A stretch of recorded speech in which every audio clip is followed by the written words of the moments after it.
കണ്ണൻ എത്തിയത് ആയുധവുമായി. കൊലപാതകം ആസൂത്രിതം. പോലീസ്. ആർത്താറ്റെ വീട്ടമ്മയുടെ കൊലപാതകം ആസൂത്രിതമെന്ന് കണ്ടെത്തൽ. കൊല്ലപ്പെട്ട സിന്ധുവിന്റെ സഹോദരി ഭർത്താവ് കണ്ണൻ എത്തിയത് ആയുധവുമായെന്ന് പോലീസ്. പ്രതിക്ക് വിസ തട്ടിപ്പുമായി ബന്ധപ്പെട്ട് വൻ സാമ്പത്തിക ബാധ്യതയുണ്ടായിരുന്നുവെന്നും ഇതിന് പരിഹാരമായിട്ടാണ് കൊലപാതകം നടത്തിയതെന്നും റിപ്പോർട്ടുണ്ട്.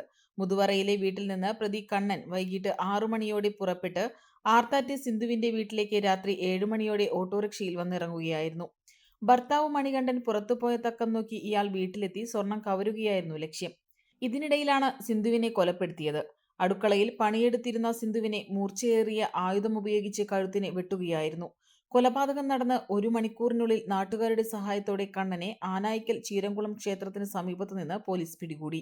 തിങ്കളാഴ്ച രാത്രി 8ഓടെയാണ് കൊലപാതകം പുറത്തറിയുന്നത്.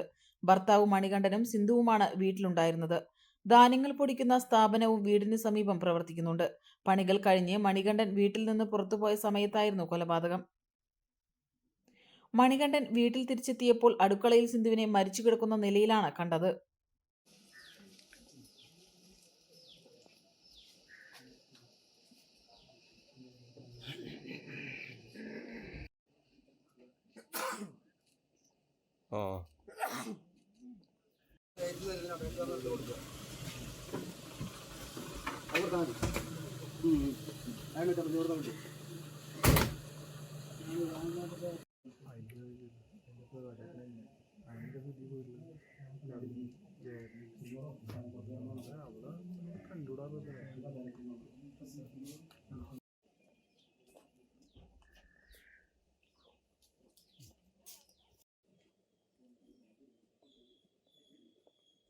പെണ്ണു കൊതിക്കും പെണ്ണിനെ കൊതിപ്പിക്കുന്ന കനക കടകാഭരണങ്ങളുടെ കമനീയ ശേഖരവുമായി പട്ടാമ്പി പട്ടണത്തിന്റെ കനക കൊട്ടാരം Manukas gold and diamonds, Manukas tower railway ഓവർബ്രിഡ്ജിന് സമീപം, മെയിൻ റോഡ്, പട്ടാമ്പി.